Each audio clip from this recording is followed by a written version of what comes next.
Fire up the braai, it's on the whistle time. I'm Zain Nabi, and I'm one of the co-hosts and the founder of the On the Whistle podcast. Today, we have the charismatic Dylan Kerr sitting down with Courtney Freese. Kerr has been on the podcast before, talking about some of the successes he's had at TTM. Today, he talks to Courtney about the biggest challenge of his professional career, and that's coaching Moroka Swallows in South Africa. The Dube Birds, the original Soweto Giants, are a team that are hoping to avoid the drop. Kerr has been brought in with a big job to do. He talks to us about his goals for the club, how he hopes to win a trophy, and explains how the team's current setup with 48 players in the squad is financially draining the team. He also has a South African legend in Fani Madida as his assistant coach.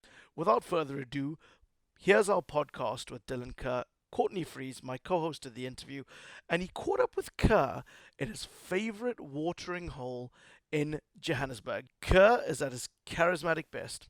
He starts off by explaining about the exhibition tournament he just won with a regional team from Johannesburg. Enjoy the podcast.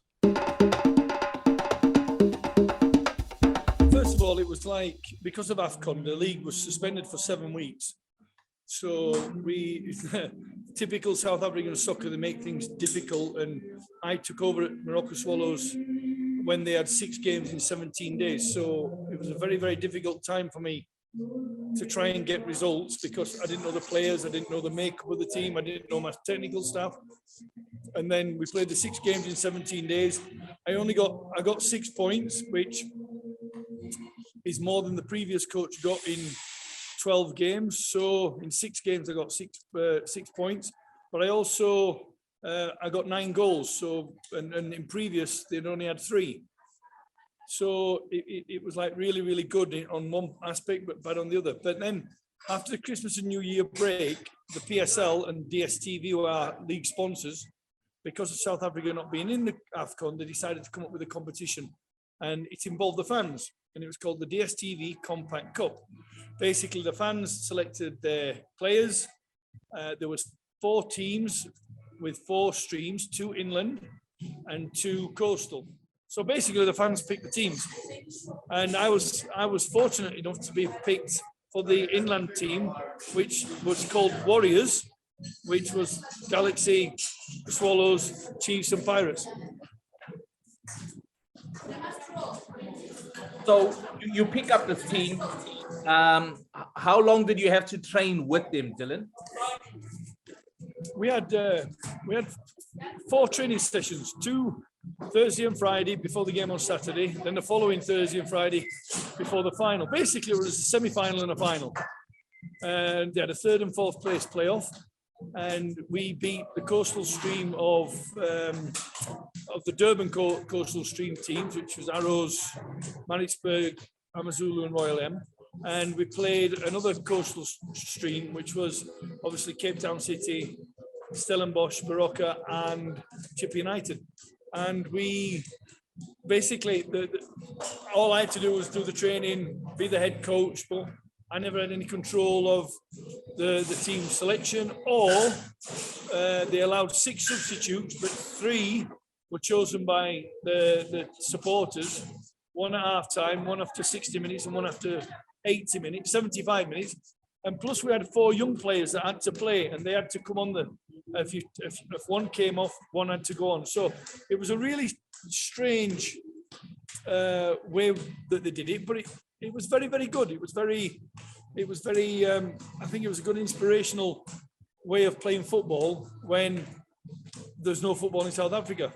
The only problem is there was no fans still allowed. But you know, Dylan, that tournament that you're talking about is a very forward-thinking way of putting a tournament together.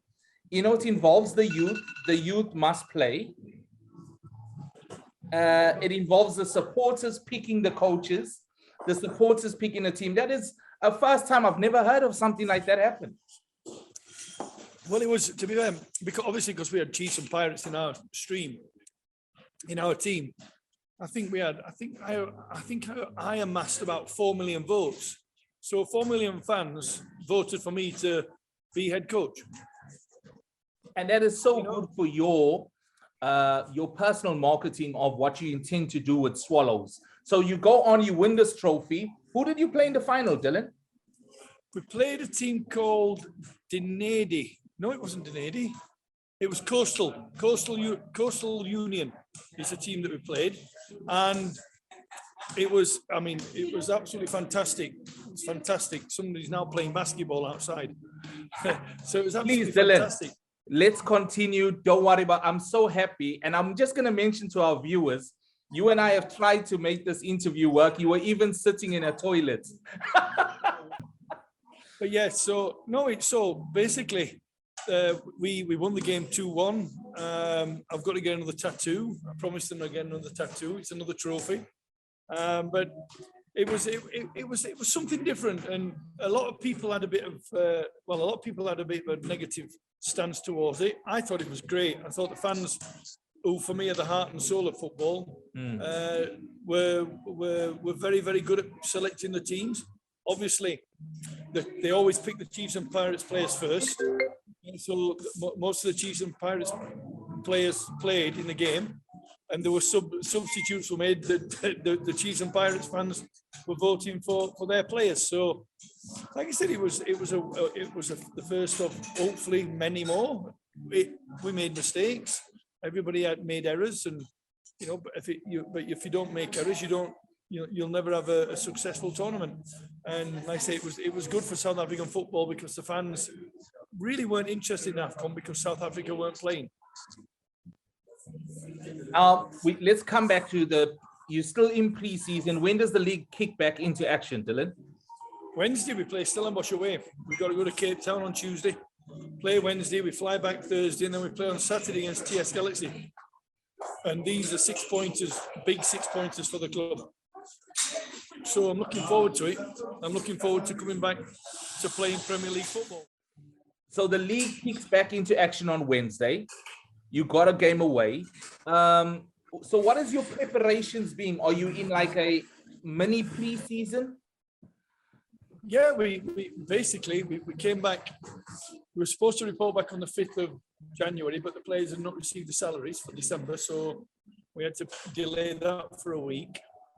And when we came back, basically from the 14th, 15th of January, we've been back doing like a mini pre-season. But we've played lots of friendlies. We've had lots of games.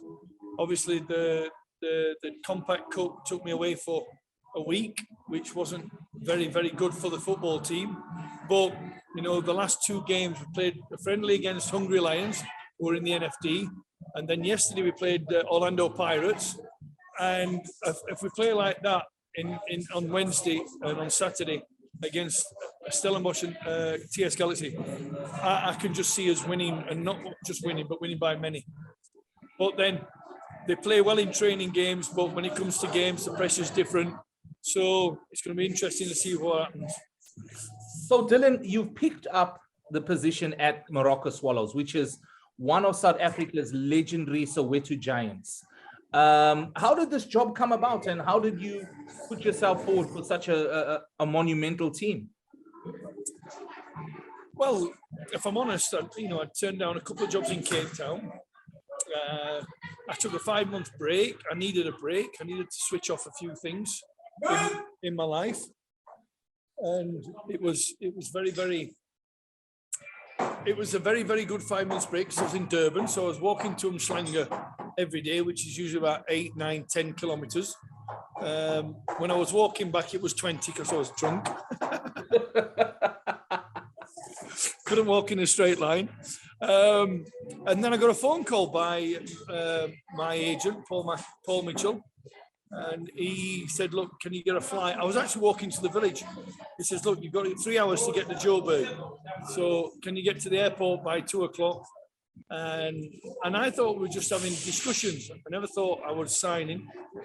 I actually just thought we were having discussions about possibly joining Swallows. Within 32 minutes, and it was 32 minutes, they'd offered me the job, But I wasn't expecting it. I didn't look for it. I'd actually planned on coming back to the UK, but the restrictions were still a bit iffy. for travelling in and going into that hotel category for 10 days. I didn't really fancy that. So, actually, things happen for a reason, and like it did, you get a phone call, and within an hour I'm at the airport. An hour later I'm in Joburg, and 32 minutes after meeting the chairman and the president, I was head coach of Swallows FC. Now, you become head coach. Obviously, you have your own technical team, but I've seen that you've also got another legendary South African player who was a stalwart at Kaizer Chiefs, Fani Madida, as your assistant. How's that relationship working to make Swallows better? Well, look, I mean, I've always had issues with technical teams when I've joined clubs, because they've been forced upon me, and I've not been able to bring in my own, staff. So it's been very, very difficult to get to know the people. But I played against Fani in the 80s. He's a good guy, and people were telling me not to trust him. People were telling me, don't give him the benefit of the doubt. But to be fair, I knew Fani obviously in the 80s, but I also knew him in 2009 when we both played together down in Durban for a team of veterans called Crocodiles. So I knew all about Fani, and to be fair, he's been really, really good. He's been really, really good. Been very, very happy.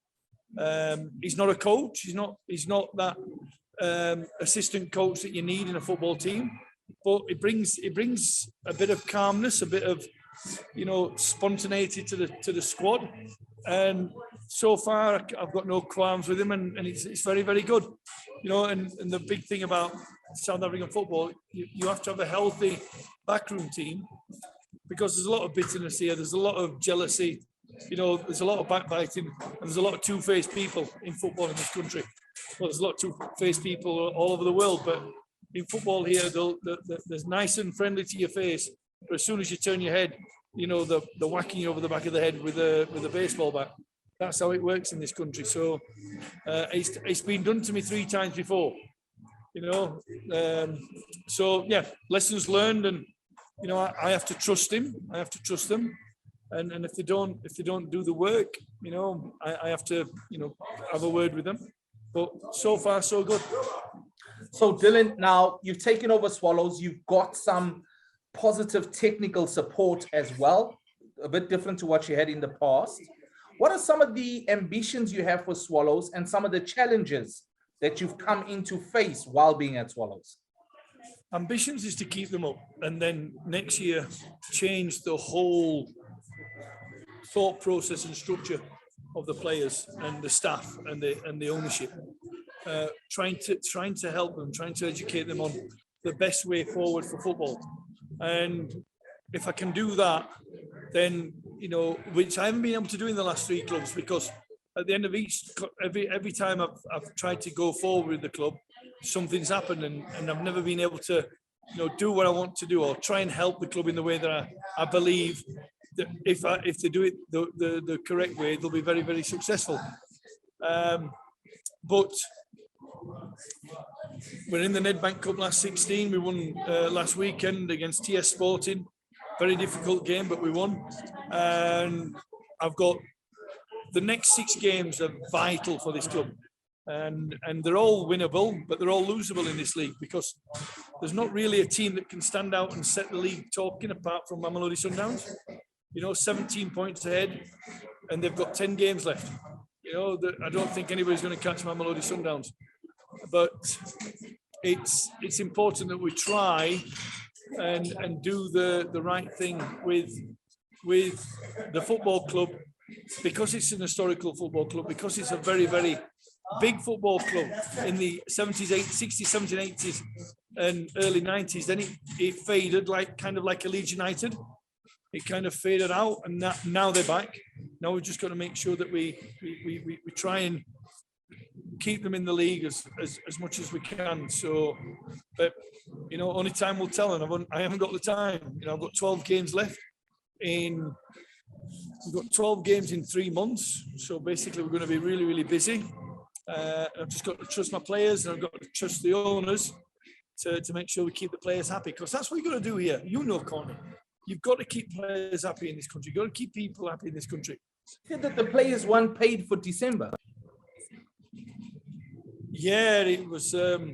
There's issues with salaries, and the Swallows were banking on a sponsorship from Telcom that got kicked out by the PSL chair because it didn't work with the DStv, and they overspent, and then the sponsorship got withdrawn. So the commitment that they've got to salaries and paying players is now it's hard to come by, because the chair is having to pay out of his own pocket probably maybe 2.4 million a month.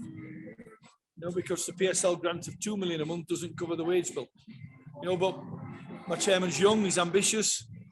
This is his second full season in the PSL.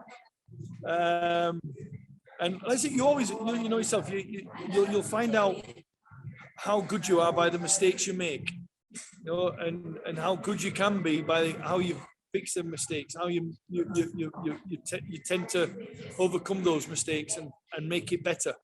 But I spoke to him this morning, and I said the team spirit is excellent, and we lost one player because of salary issues.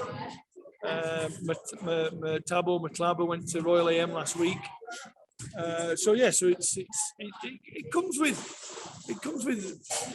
little issues, but they become a big thing because of it affects players' mentality. So just the last time we spoke, and I'm sure you can remember this, you made some very bold statements about the next time you get back into this league, you want to win this league. You also spoke about Benny not being as successful as he was in his first season at Amazulu, which is almost coming to be true. Do you still stand by those points? Yeah, listen, somebody's got to challenge. Somebody's got to give Sundowns a game. Somebody's got to. Sundowns can buy anybody. Sundowns have got money, so they can buy the best players. They tend to buy the best players from the teams that are beating them. So they will always buy the best players, or they'll have the best players. But buying success doesn't always work. Bringing success is not about spending money. What it is, it's about bringing the right people and having the right players, as I call it, right jigsaw pieces that can fit together to make the picture. And if you try to fit people or players that don't fit into that picture, no matter how many times you twist it, turn it, bang it in, or force it in, it doesn't work. And that's how I look at football. And that comes back from my days at Leeds United, at Reading, at Kilmarnock, when I played with so many talented players and worked with so many good managers and coaches. It's about getting the right people into the club that fits your football club. I've inherited 48 players, 10 are on loan. I've still got 38. We have players coming in for trials every single day. This guy's a good player. This guy's quality. This guy's going to be amazing. Two looks at them. I would say 89%, 90%. They're not up to standard, but people seem to think that they can just talk to the chairman and the president and the CEO and say, "Oh, I've got this great player," and expect that he can just come and the club will sign him. But I'm one of these coaches that have got a lot of contacts in Africa. So if I know somebody's coming from Tanzania, I phone up my Tanzania people and ask them about him. If he's from Kenya, if he's from Rwanda, from Angola, Algeria, wherever they are, I've got people that can tell me if that person's the right fit for my team. Personality, character, attitude. Does he smile in training? Does he laugh in training?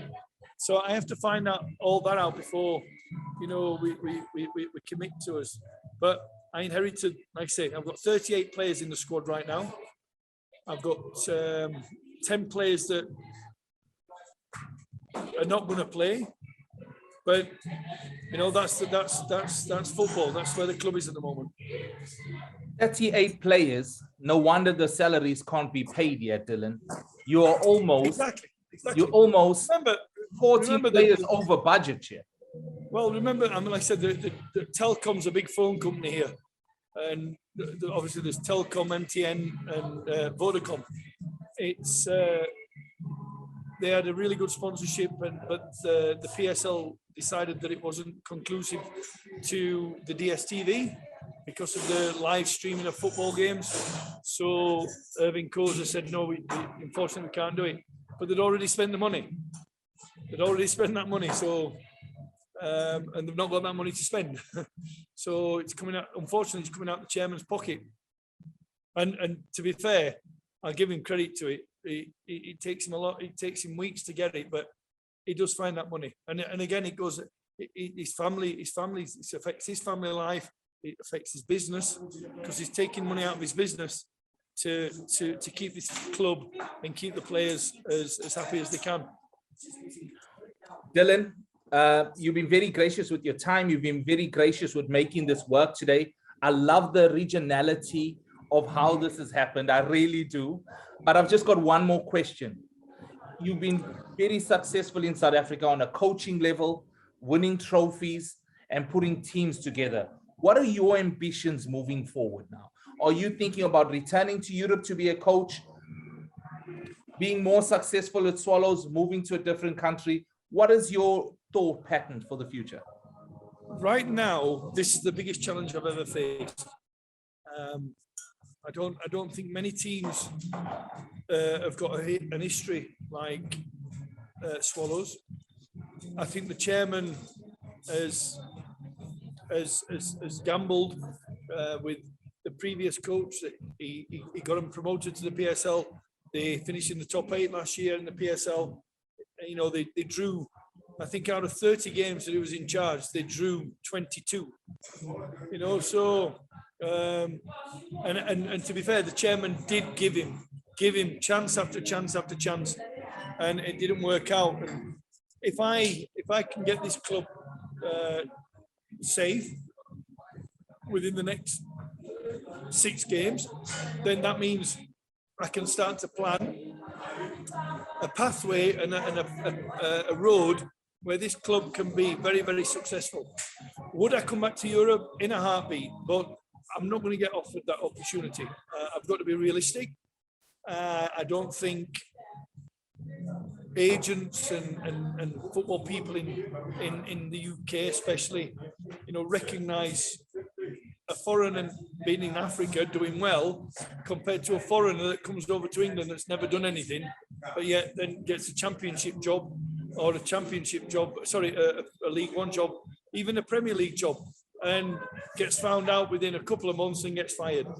You know, RE Watford, RE Reading, RE, you know, trying to think who else could go in on that list. Look at Hull City. You know, they've just appointed a former player that, you know, I think I played against him when he was at Dundee, when he was playing in Scotland. You know, came to the club. I can see that in another 3 results go bad, he's gone. You know, now you've got an Englishman working under extremely difficult pressures, looking after players, looking after the team, looking after the affairs of the club. You know, the English coaches, British playing coaches, football in the street with kids, playing football in the street with kids. Yeah, honestly, Courtney, yesterday I would just like, whoa, stop. I told my driver, stop the car, I'm going to play with him. And the floor was roasting. I wish I'd left my flip-flops on. But I spent 15, 20 minutes with them, and we had such a laugh. I mean, these kids didn't even have shoes. They walked the streets with bare feet, you know, and I took my flip-flops off to have a knockabout with them. I loved it. It was so funny. And it's unfortunate that, you know, my battery ran out on the phone because there was we were the kids were on the floor because they were doing so many tricks, and when it worked, and they were just so full of energy and laughter. It was great. And because of that video, a lady in Scotland has said to me on Monday she's going to ship out 20 pair of boots. And she says, can you please give them to them kids? I went, 100%. But I mean, you know, who drives through, you know, the suburbs of Germiston, where I'm staying at the moment, you've got one that's all nice, and then you've got the town where it's all African. You know, so and you get kids playing street football. I used to play street football when I was a kid. The cars used to come, we used to pick the ball up and get out of the way. And I thought, right, I'm going to enjoy this. I'm just going to have a laugh. They didn't know who I were. They didn't know who I were. Yeah. I was just some Malungu with a Swallows t-shirt on. They decided to, play keepy uppy with them. You know why? That video that you put up, as you know, the Wayne Rooney documentary came out on Friday. And that's what he was speaking about. He said, as a youngster, that's where he grew up playing his football. In the street, in Coxted, in Liverpool. That's where he grew up playing football, on the street. And when I saw that clip of yours, I just thought to myself, you never know who that young kid could be. Well, I'm in contact with loads of soccer associations and soccer people all over the world. I've been lucky that I've been to America, Asia, Africa, and obviously in England and Scotland. But when you look at it and you look back and you think, well, up until the age of 13, I was never coached. I was never taught football. I just used to play on the streets with my friends, play until we couldn't see the football. Now you're looking in America, they've got preschool 2 to 5 year old soccer coaching. And I'm thinking, you can't coach a 2 and 3, 4, 5 year old kid. Just give them a football and let them run around with it and kick it. Let them develop, let them learn. And if you don't do it that way, and you can, anybody that wants to teach children at that age, there's thousands of jobs available in America. One company called Soccer Shots, they're advertising for coaches to teach 2-year-olds. 2-year-olds. I mean, they're barely walking, but they want to be able to teach these kids. I think it's great. I think it's great that they've got a foresight of, bringing these kids to football. But it's different now. I mean, I don't know if you ever played Kirby. Did you ever play Kirby? Right, from one side of the street to the next side of the street. The pavement where the curb is. You used to bounce the ball and kick it, and you had to hit the curb so it bounced back at you. We used to play that all. You could throw it. For throw-ins, you could throw it, but we used to do it we used to volley. So and I couldn't do that yesterday because the road was too wide. But I wanted to show them how to play Kirby. That's what I did as a kid. My auntie Sandra, she owned a shop, and across from the shop was this house, but it had a pristine wall. We were playing wall ball. We were playing wally every day. It used to drive we had to do it during the day because the parents, the family were away, either at school or at work. At night time, we couldn't play because we were watching TV and all I could hear was thud, thud, thud. Us playing wally. So it's a different life now. But street football is where I grew up and I just loved it. I loved the laughter we had. I loved the buoyancy we have. And I will send you the full video. It's on Twitter. It's only 40 seconds, but I've got a 5-minute video. Please do. And then again, all my friends who have seen it said I should just hang up, stop playing football. Well, Dylan, send it. We'll link it to this podcast and obviously get it out there. But I want to say, Dylan, as successful as you've been, we wish you even more success. Thank you for talking to us today. Thank you for your time. Thank you for trying to find a quiet area in that noisy pub.